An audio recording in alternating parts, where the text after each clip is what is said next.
आज हम देखेंगे paramedical OT assistant diploma 2 year का जो कोर्स है उसमें हमको एक टॉपिक पढ़ना होता है रीजन ऑफ एब्डोमेन। ये हमको पढ़ना बहुत ज़रूरी होता है। कभी भी कोई चीज़ का सर्जरी होगा, मान किसी को अगर अपेंडिक्स का पेन हो गया था, अब हमको पता तो होना चाहिए अपेंडिक्स किस रीजन में है, तब तो वहाँ पे चीरा लगेगा ना। तो रीजन ऑफ एब्डोमेन पढ़ना बहुत ज़रूरी है। तो हम ह्यूमन का एब्डोमेन हम 9 रीजन में बांट कर पढ़ते हैं। 9 रीजन में बांट के पढ़ते हैं, राइट और लेफ्ट बांट के पढ़ते हैं, फिर मिडिल एक होता है। इस तरह से हम 9 रीजन में बांटते हैं। राइट तरफ राइट हाइपोकोंड्रिक होता है, लंबर रीजन होता है, इलियक होता है।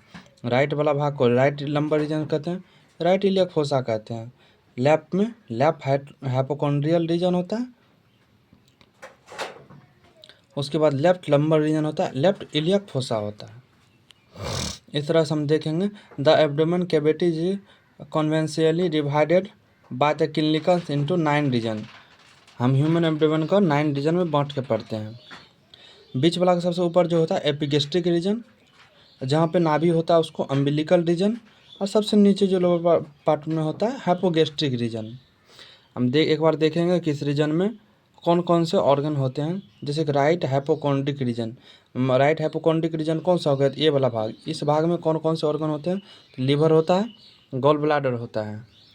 उसके बाद है राइट लंबर रीजन, तो राइट लंबर रीजन ये वाला भाग हो गया। इस भाग में कौन से ऑर्गन मिलते हैं,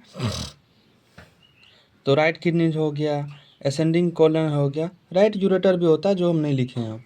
उसके बाद राइट इलियक फोसा, तो राइट इलियक फोसा इस साइड वाला हो गया। तो राइट इलियक फोसा में कौन कौन से ऑर्गन देखने को मिलते हैं, तो सीकम हो गया और अपेंडिक्स हो गया। अब हमको अगर अपेंडिक्स वगैरह का ऑपरेशन करना तो चीरा कहाँ पे लगेगा, तो राइट इलियक फोसा इस रीजन में हमको चीरा लगाना पड़ेगा। उसके बाद एपिगेस्ट्रिक रीजन, एपिगेस्ट्रिक मिडिल में सबसे ऊपर वाला भाग हो गया एपिगेस्ट्रिक रीजन। एपिगेस्ट्रिक रीजन में कौन कौन, स्टोमक है, पेनक्रियाज है और ड्यूडेनम है। उसके बाद बीच में आता है अम्बिलिकल रीजन। अम्बिलिकल रीजन में हमको क्या शब्द है, loop of small intestine, aorta और इन्फीरियर वेना कवा। एओर्टा क्या, सबसे महाधमनी जिससे ऑक्सीजनेटेड ब्लड जो है पूरा शरीर में फैलता है, वही होता है एओर्टा। उसके बाद हाइपोगेस्ट्रिक रीजन, हाइपोगेस्ट्रिक रीजन क्या है, सबसे नीचे वाला भाग हाइपोगेस्ट्रिक रीजन है, जिसमें coil of small intestine, urinary bladder वगैरह देखने को मिलता है। उसके बाद लेफ्ट हाइपोकोंड्रिक रीजन, लेफ्ट हाइपोकोंड्रिक रीजन में हमको कौन सा ऑर्गन देखने, एस्पिलिन देखने को मिलता है, जिसको कि ग्रेवयार्ड ऑफ ब्लड या आरबीसी वगैरह भी कहते हैं।